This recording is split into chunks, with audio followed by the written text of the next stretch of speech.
Terpujilah dan termulialah nama Tuhanku dalam Bapa Putra Roh Kudus dalam nama Yesus Kristus. Segala puja-puji syukur bagi Tuhan atas segala tantangan daripada Engkau yang menguatkan aku kembali dan menolong aku yang mencukupkan apa sehingga Tuhan. Malam ini Tuhan aku belajar ajari aku Bapa sesuai kehendak-Mu. Semuanya aku serahkan di tangan daripada Yesus. Dan firman-Mu aku dengan kuasa ilahi menjadi kejapan yang nyata Yesus Kristus menara melengkapi aku dalam hikmat aku dan tempat yang maha tinggi. Dengarlah Tuhan melihat segala permohonan dan permohonan kepada sesama. Ampunilah segala dosa-dosaku depan Tuhan, kebebaran kesalahan kediklat depan Tuhan. Puji syukur bagimu Bapa atas segala lautan penyertaan-Mu yang menguatkan aku kembali memberitakan Injil kebenaran daripada Allah di seluruh dunia ini. Bapa yang baik, hatiku percaya malam ini ada kuasa keajaiban ilahi daripada Tuhan. Kodrat ilahi mulai berbicara malam ini terhadap aku maupun mendengar firman dari Tuhan.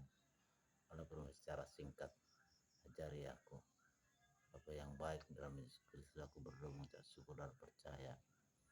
Ini dalam Bapa Putra Kudus, percaya uluran tangan siti daripada Tuhan, dirat daripada Allah. Haleluya Roh Kudus. Amin.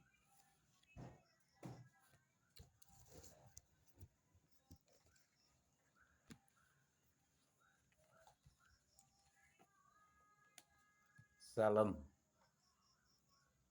saudara kasih dalam nama Yesus Kristus,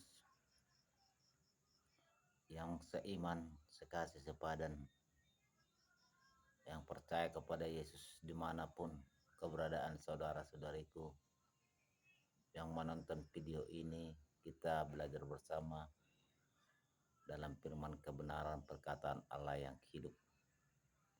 Barang siapa yang menonton video ini, mari kita pahami, mari kita cermati di dalam kehidupan kita tentang mengenai ikut hal kebenaran dari firman Tuhan, yaitu perkataan Allah yang hidup, Yesus Kristus, Raja alam semesta, Allah Abraham, Ishak dan Yakub, Allah Israel, pencipta langit dan bumi, segala-galanya kita sembah, kita agungkan.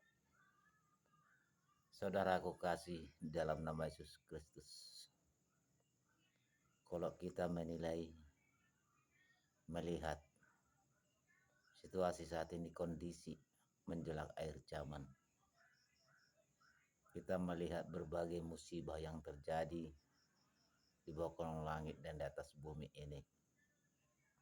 Mari kita semakin memahami, mari kita dengan mencermati dengan nama Roh Kudus, bisa menyembah Tuhan di dalam kehidupan kita yang percaya kepada Yesus Kristus. Tetaplah bersahabat dengan Roh Kudus. Mari kita bersetubuh dengan Roh Kudus, saudara-saudariku, supaya lebih jelas. Tuhan selalu memperhatikan kita, apapun kekurangan, apapun kelalaian, apapun tidak luput kita dari segala kesalahan dan dosa di depan Tuhan. Dan tidak ada yang sempurna dan tidak ada yang kudus. Tapi marilah menunduk diri kepada Tuhan, mengucap syukur segala lawatan penyertaannya. Di mana pada malam ini saudara-saudariku saya masih kasih, yang pada khususnya yang mengenal Tuhan Yesus Kristus, katakan Nasrani maupun Kristiani dimanapun berada. Malam kita belajar firman Tuhan yang tertulis 1 Yohanes pasal yang kedua ayat 18 sesuai dengan tuntunan Roh Kudus nanti. Di mana pada malam ini Tuhan mengingatkan kita, dan harus ini disampaikan, diberitakan malam ini. Di mana mulai dari tadi kegelisahan diri saya ada. Saya coba memberhentikan, tidak membuat berita firman ini gelisah badan saya. Gelisah. Jadi saya mengundur hati kepada Tuhan, berdoa kepada Tuhan dengan Roh Kudus, roh hikmat, pengertian, pengajaran dari tempat yang maha tinggi, Allah Abraham, Ishak dan Yakub, Allah Israel, Allah kita sembah dalam nama Yesus Kristus, Raja alam semesta. Amin. Saudaraku kekasih dalam nama Yesus Kristus, yang pada khususnya yang mengenal kebenaran Tuhan Allah Yesus Kristus dalam firman-Nya. Banyak mungkin sudah memahami firman Tuhan, dan banyak selalu kita bertanya di dalam kitab Injil perkataan Allah yang hidup itu, bahwa menjelang akhir zaman Tuhan mengatakan dalam firman-Nya yang harus akan terjadi antikristus. Mungkin banyak kita memahami sebenarnya sih bagaimana yang akan terjadinya menjelang akhir zaman nantinya, itu bisa menjadi antikristus. Menurut firman Tuhan berkata bahwa antikristus itu akan terjadi. Tetapi kita tidak tahu asal-usulnya datangnya antikristus itu dari mana. Kita tidak selalu bertanya dalam hati kita, sebenarnya sih antikristus itu siapa? Itu kita penting kita pahami malam ini dalam firman Tuhan. Firman Tuhan memberikan sebuah hikmat kepada kita semua bersama-sama, dan barang siapapun yang menonton video ini. Di mana firman Tuhan berkata bahwa antikristus itu dalam firman-Nya mengatakan sudah ada terjadi saat ini di bawah kolong langit di atas bumi. Dan siapa antikristus itu sebenarnya? Saya pun selalu selama ini bertanya, siapakah sebenarnya antikristus itu? Siapakah sebenarnya antikristus itu? Selalu kita berdoa kepada Tuhan, sehingga Tuhan malam ini membicara kepada kita bersama-sama dan bersama menonton itu, supaya kita pahami antikristus itu siapa. Antikristus itu terjadi menurut firman Allah yang mengenal kebenaran firman Allah. Antikristus itu yang mengerti firman Allah. Antikristus itu sudah memahami kitab Injil. Jadi penting kita pahami.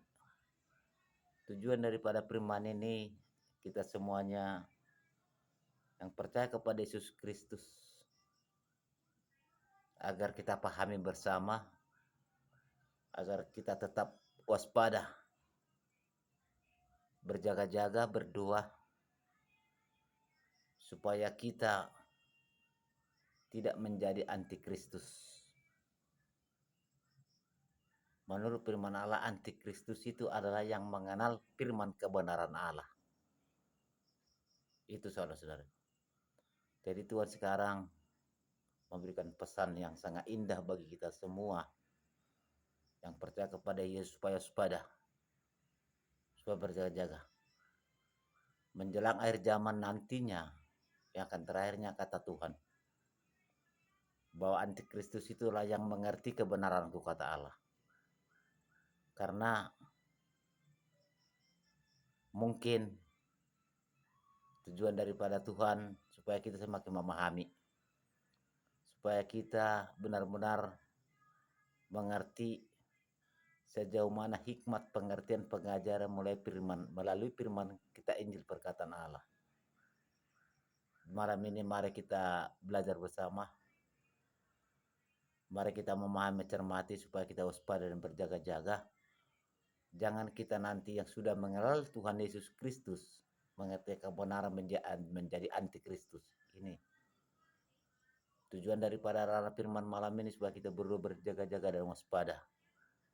Maka selalulah kita berhubungan kepada Tuhan, hubungan komunikasi kepada Allah.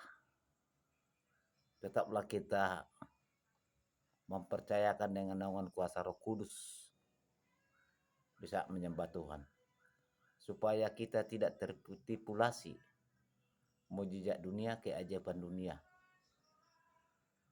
tipu daya iblis, tipu muslihat iblis.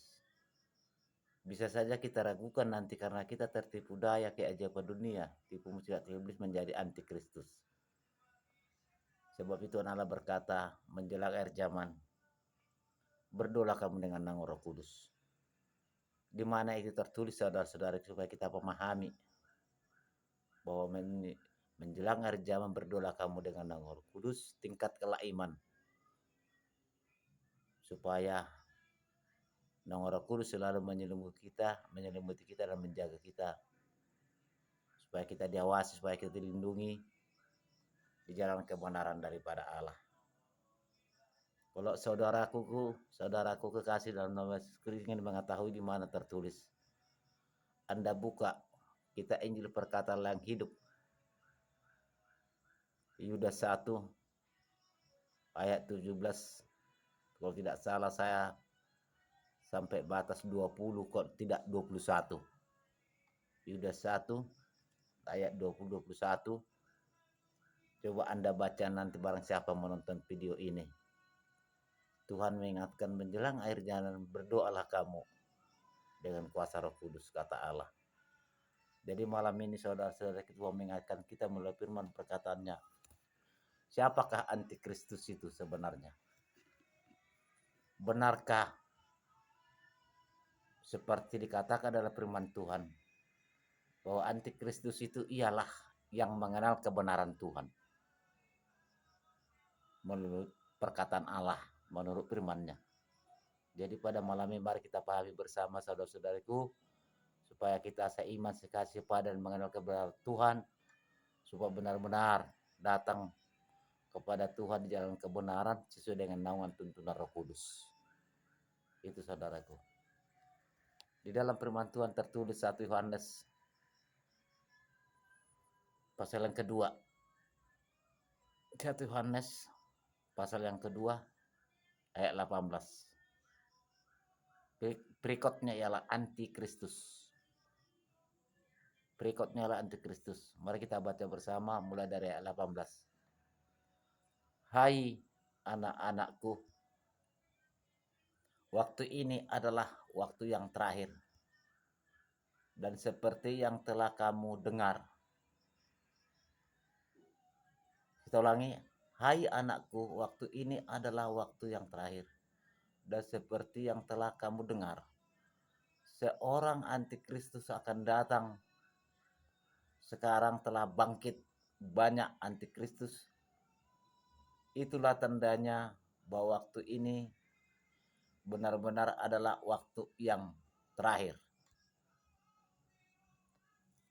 Kalau kita menilai sekarang situasi gelombang dunia, mungkin sudah kita memahami banyaknya sekarang kita yang mengenal kebenaran Tuhan Yesus Kristus semakin jauh daripada Allah, sementara kita sudah mengerti kebenaran daripada Tuhan. Mungkin dimanapun saudara-saudariku saya kata seiman sekasih sudah kita memahami bersama tujuan daripada ranah firman ini.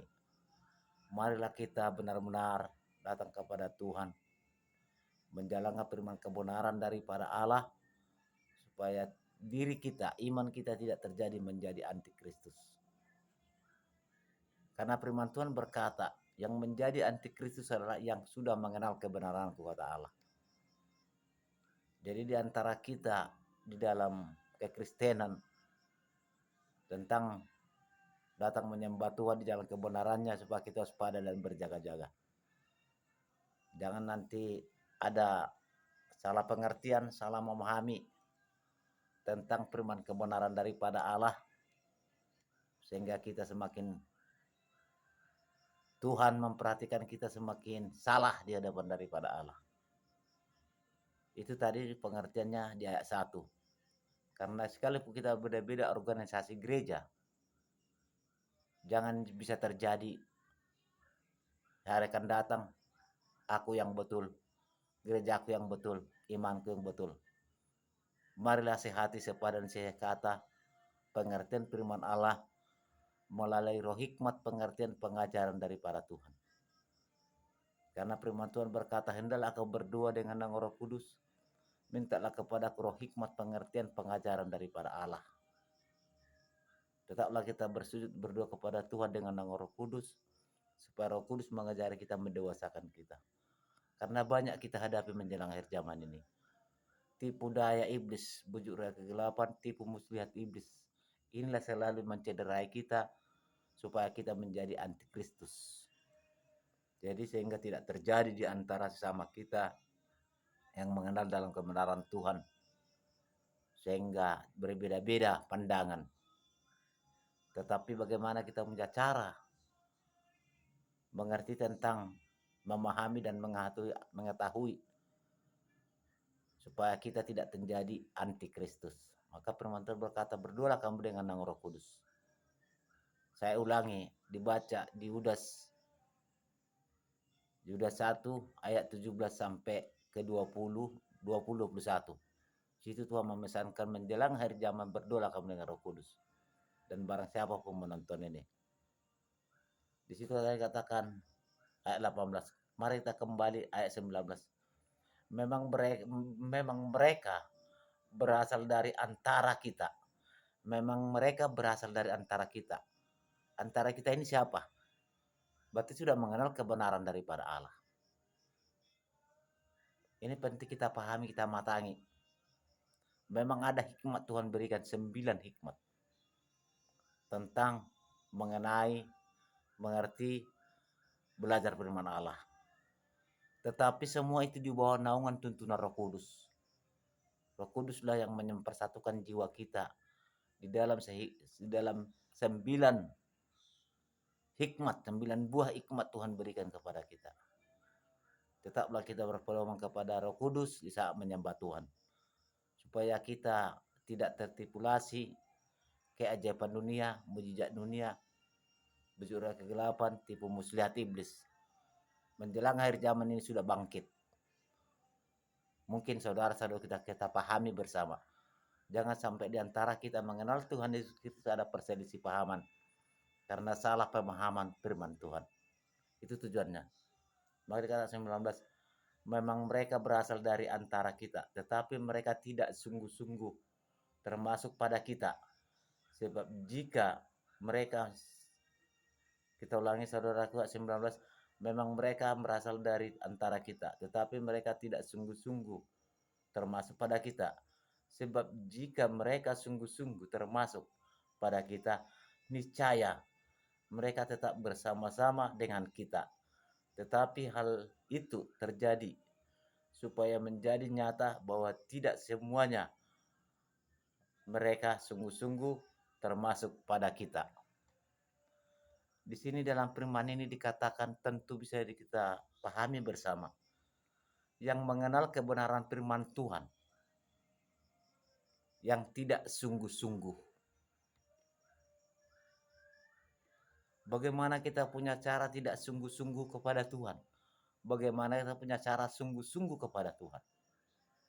Saya pribadi, saudaraku, aku selalu berdoa kepada Tuhan dengan nama Roh Kudus apapun kehidupanku. Begitu besar terkadang pergumulan pencobaan yang saya hadapi pribadi. Serangan dari sana, serangan saya hadapi. Tapi aku tetap belajar, berusaha sungguh-sungguh berdoa kepada Tuhan. Dibimbing dengan Roh Kudus, aku penuh percaya. Karena Tuhan Allah berkata, hendaklah kamu berdoa, mintalah roh hikmat, pengertian, pengajaran dari aku, kata Allah. Di saat kita belajar firman Tuhan, mari dong berdoa kepada Tuhan dengan naungan tuntunan Roh Kudus. Saat kita menjabarkan firman Tuhan, mari dong berdoa dengan naungan Roh Kudus. Saat kita menyembah Tuhan, puji-pujian, mari dong percaya dengan penuh Roh Kudus. Di saat kita memberitakan Injil, mari dong percaya dengan Roh Kudus. Roh Kuduslah yang bisa mengubah karakter manusia. Roh Kudus yang bisa mengubah karakter manusia. Kenapa kita percaya dengan Roh Kudus? Tuhan Allah Yesus Kristus bangkit dari kematian. Dia berangkat ke tahta surgawi, kembali ke kerajaannya. Tuhan Allah Yesus Kristus berkata kepada murid dan rasul, beritakanlah Injil ke mana-mana, aku akan mengutus Roh Kudus kepadamu. Jadi Roh Kuduslah mengubah kita, karakter kita semua datang menyembah Tuhan. Itu penting kita pahami. Ini pesan daripada Tuhan yang saya terima. Saya sudah lama tidak pernah buat khotbah firman Tuhan di channel ini. Tapi malam ini Tuhan selalu mengingatkan. Saya coba tadi ini saya berhentikan. Tak senang, tak tenang pikiranku. Gelisah. Terpaksa saya buat. Daripada saya kena sanksi daripada Tuhan, semakin menambah dosa saya nggak bisa sampaikan. Saya pun sadarnya saudara-saudariku, manusia tidak luput segala dosa dan tidak sempurna di hadapan daripada Allah. Mari kita ingat menyembah Tuhan, berdoa kepada Tuhan, persembahkan jiwa dan tubuhmu terlebih dahulu kepada Allah. Ingat firman Tuhan berkata, persembahan yang sejati adalah jiwa dan tubuh. Karena tubuh kita adalah baik daripada Allah, baik suci daripada Tuhan. Jemaat Tuhan, domba Tuhan kita ini. Saudaraku yang menonton video ini, mari kita pahami bersama. Sekalipun nanti firman ini kita sampaikan singkat, tolong dibuka kitab Anda di rumah. Diulang-ulangi, dipahami, berdoa kepada Tuhan, minta Roh Kudus mengajari kita supaya kita paham. Karena durasi ini mungkin agak singkat. Saudaraku kekasih dalam Nabi Yesus, mari kita pahami bersama. Supaya kita tidak terlena, tidak tertipulasi oleh kuasa-kuasa dunia. Tidak terpulasi perbuatan-perbuatan iblis. Tidak keliru menyembah Tuhan. Tuhan mengingatkan, karena antikristus datangnya adalah yang mengenal kebenaran daripada Allah. Kalau kita ambil daripada intinya, nanti kita berikan arahan, keterangan yang pasti. Biar kita baca dulu ayat ini bersambung, saudara-saudaraku. Itu dikatakan tadi ayat 19. Kita ulangi 19. Memang mereka berasal dari antara kita, tetapi mereka tidak sungguh-sungguh termasuk pada kita. Sebab jika mereka sungguh-sungguh termasuk pada kita, niscaya mereka tetap bersama-sama dengan kita. Tetapi hal itu terjadi supaya menjadi nyata bahwa tidak semua mereka sungguh-sungguh termasuk pada kita. Berarti tujuan daripada firman ini siapa? Antikristus. Berarti kita sudah mengenal kebenaran firman Allah. Ayat 20 dikatakan, saudara-saudaraku, tetapi kamu telah beroleh pengurapan dari yang kudus, dan dengan demikian kamu semua mengetahuinya. Artinya, dari awal kita sudah memahami firman Tuhan. Dari awal kita sudah belajar firman Tuhan. Tetapi karena kita lalai, terlena, tertipulasi kuasa kegelapan, bujurlah kegelapan, supaya kita terpisah dari firman Allah, sehingga bisa kita terjadi menjadi antikristus. Tetapi bagi kita yang ingin bertahan dalam kekudusan, datang menyembah Tuhan, mari bertahan, saudara-saudara. Ini peringatan-peringatan Tuhan menjelang akhir zaman, supaya kita pahami semua. Itu dikatakan tadi, saudaraku, ayat 19, ayat 20. Tetapi kamu telah beroleh pengurapan yang kudus, dengan demikian kamu semua mengetahuinya. Apalagi kita sudah memahami firman kebenaran. Mari bertahan, waspada menghadapi tipu daya iblis, waspada menghadapi keajaiban dunia, waspada menghadapi mujizat-mujizat dunia. Kuasa kegelapan sekarang bermacam cara manipulasi kita supaya kita terpisah dari jalan kebenaran daripada Allah.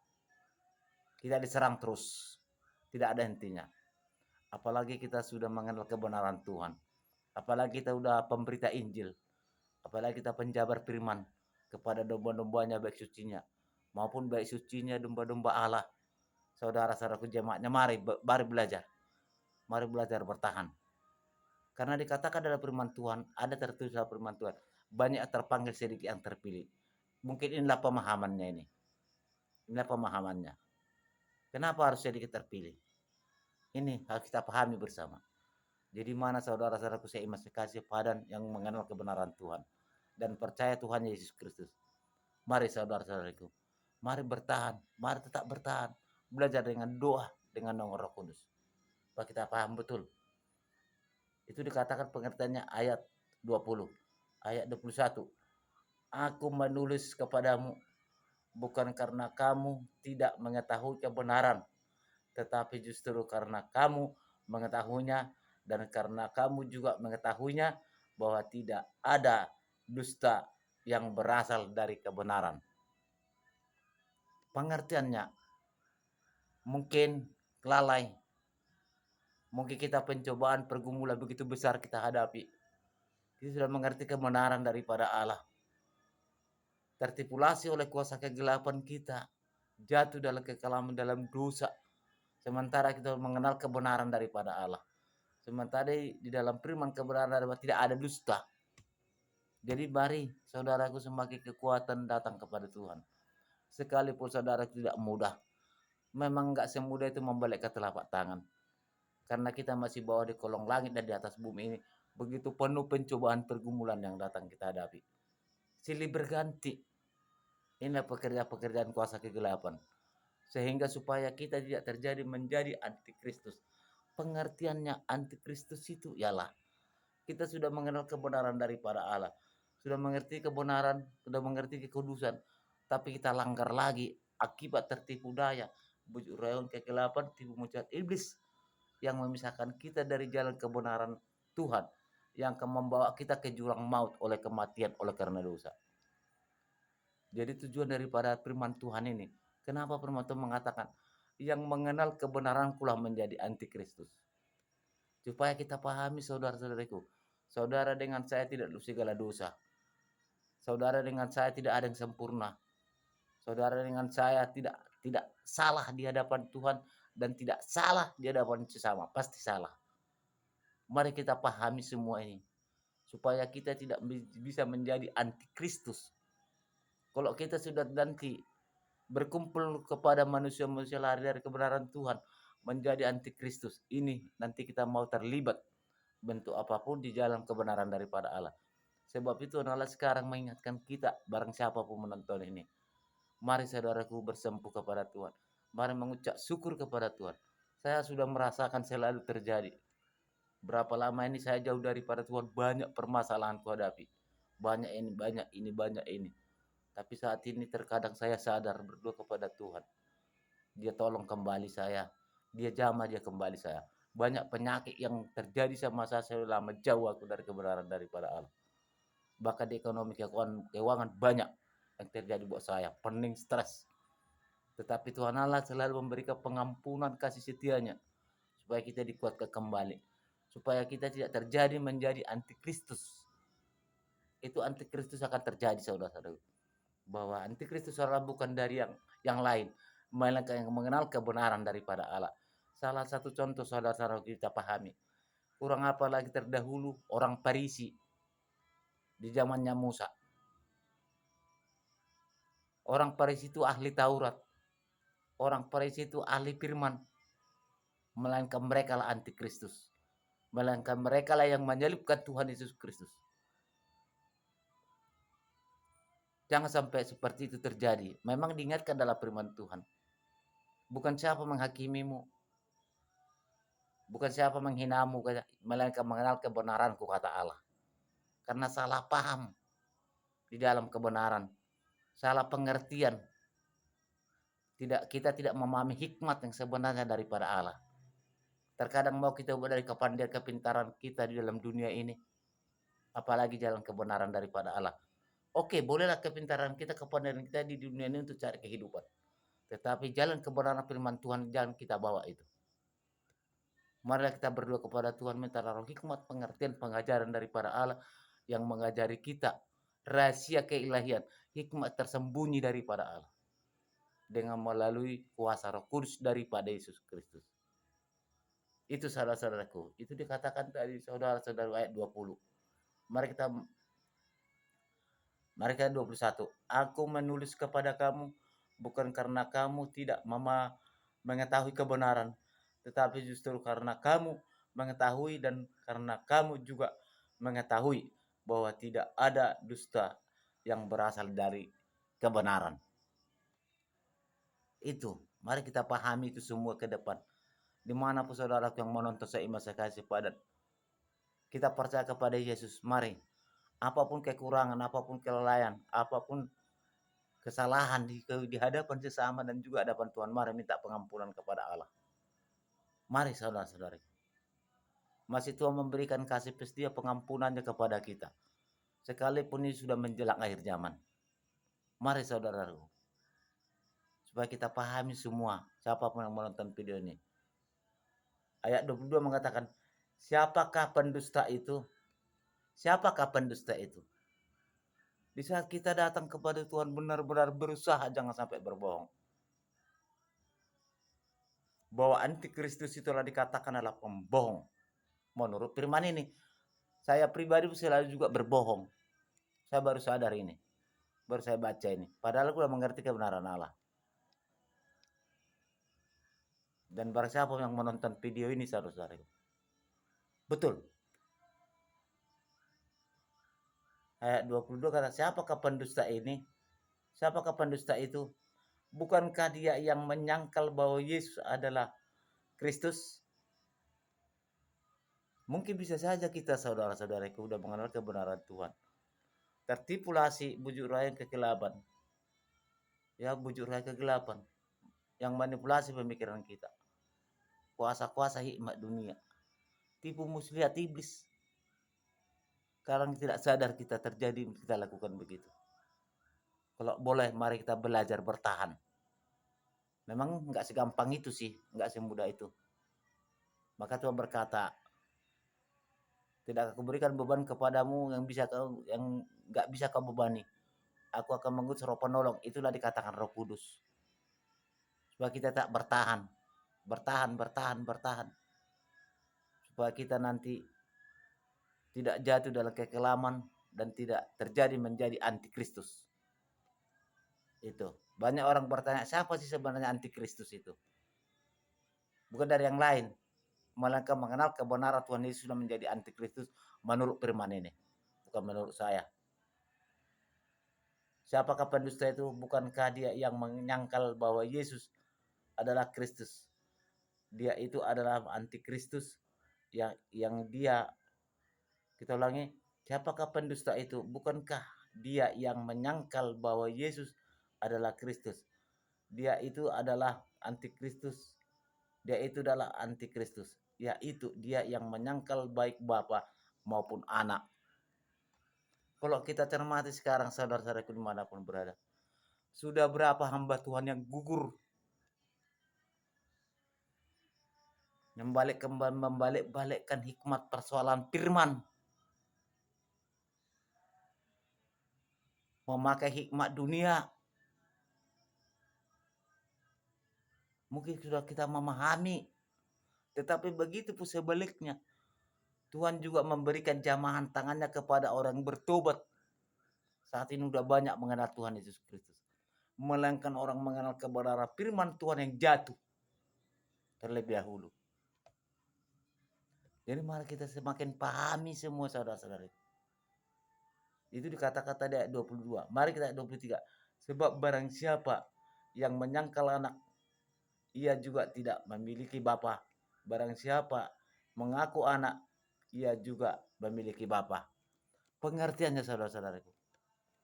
Kita umat Tuhan, kita mengenal Yesus Kristus.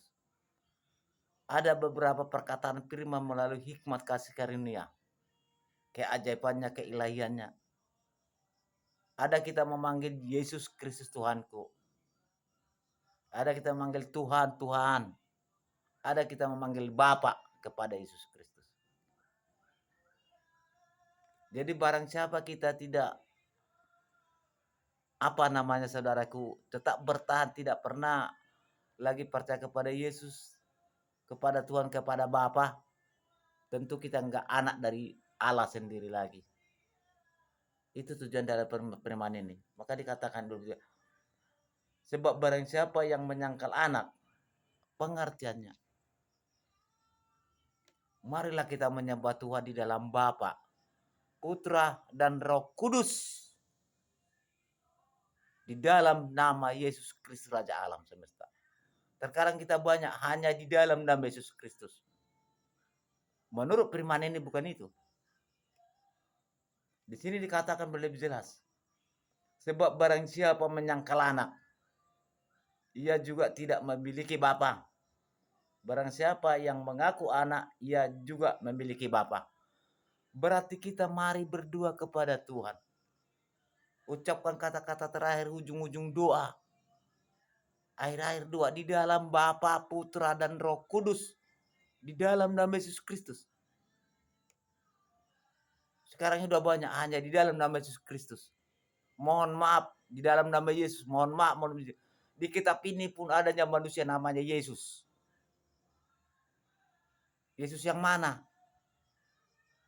Di kitab ini ada yang bernama Yesus. Di zaman nenek moyang kita dulu. Maka firman Tuhan berkata, menyembah aku di dalam Bapa, Putra, dan Roh Kudus, di dalam nama Yesus Kristus, Raja alam semesta. Supaya kita pahami barang siapa yang menonton video ini sekarang. Tuhan mengingatkan kita supaya kita tidak terjadi menjadi seorang antikristus di hadapannya. Ayat 24 berkata, dan kamu apa yang telah kamu dengar dari mulanya, itu harus tetap tinggal di dalam kamu. Artinya kita awal mengenal kebenaran Tuhan. Selama ini kita percaya bahwa Tuhan ada di dalam hidup kita. Dikarenakan menjelang akhir zaman sekarang begitu kuatnya kuasa tipu daya iblis memisahkan manusia di jalan kebenaran Allah, menghancurkan pemikiran kita supaya terpisah di jalan kebenaran dengan bujuk rayuan kegelapan tipu daya muslihatnya yang akan memisahkan kita dari jalan kebenaran Allah, akan jatuh ke jurang maut kematian oleh karena dosa. Saudaraku dalam nama Yesus, saudara dengan saya sama-sama tidak luput kesalahan. Saya pribadi banyak salah selama ini. Setelah saya belajar ini bersama kita, begitu rupanya menyembah Tuhan. Penting ada pemahaman, pematangan, pendalaman di dalam firman Tuhan melalui kuasa hikmat kasih karunia, tuntunan Roh Kudus, roh hikmat pengajaran dari tempat yang maha tinggi Yesus Kristus, Raja alam semesta. Saudara aku kasih dalam nama Yesus yang mengenal kebenaran daripada Allah. Penjabat firman Tuhan, pemberita Injil, mari dong. Saudara-saudariku, supaya kita tidak menjadi antikristus di hadapan daripada Allah. Maka dikatakan ayat 24, dan kamu apa yang kamu telah dengar dari mulanya. Dari mulanya kita mengenal kebenaran Tuhan, memang itu benar. Tuhan Yesus itu adalah Bapa. Ini baru ini dikatakan, dan kamu apa yang telah kamu dengar dari mulanya, itu harus tetap tinggal di dalam kamu. Jika apa yang telah kamu dengar dari mulanya itu tetap tinggal di dalam kamu, maka kamu akan tetap tinggal di dalam Anak dan di dalam Bapa. Sebab saya selalu berdoa kepada Tuhan pribadi saya. Apa saya katakan, terpujilah nama Tuhanku di dalam Bapa, Putra, dan Roh Kudus, di dalam nama Yesus Kristus, Raja alam semesta. Mari dong kita pahami berdua, supaya kuasa dunia, keajaiban dunia, hikmat dunia, bujuk rayu kegelapan, tipu muslihat iblis yang manipulasi pemikiran kita supaya salah kita menyembah Tuhan. Mari kita camkan Roh Kudus di dalam tubuh kita saat menyembah Tuhan. Jangan hanya percaya kepada Roh Kudus namun tidak memahami dan tidak kita cermati dalam tubuh kita dalam pemikiran saat menyembah Tuhan. Mari pahami itu. Sehingga jawaban doa itu ada. Kenapa? Karena kuasa kegelapan di angkasa menghalangi doa manusia ada. Menurut firman. Jangan kita asal berdoa kepada gereja begini-gini. Jangan salah. Kuasa iblis ada. Di udara sana menghalangi doa manusia. Tapi kalau kita percaya dengan Roh Kudus di dalam Bapa, Putra, Roh Kudus dalam mungkin Roh Kudus mengantar doa kita ke tempat yang mati Yesus Kristus. Sehingga tidak keliru kita, tidak tersesat. Jangan salah saudaraku. Ini firman Tuhan berkata, bukan saya. Saya hanya memberitakan. Itu. Supaya kita tidak menjadi antikristus. Kenapa dahulu orang Farisi di dunia ini menganggap dirinya yang paling top dan paling hebat tentang kebenaran firman Allah begitu aktual. Di saat Tuhan Yesus Kristus menjelma seperti manusia datang ke Tuhannya enggak dikenal. Dan siapa yang menyebutkan Yesus? Orang mengenal firman kebenaran Allah. Di perjanjian baru dikatakan, hati-hati dan waspada kamu.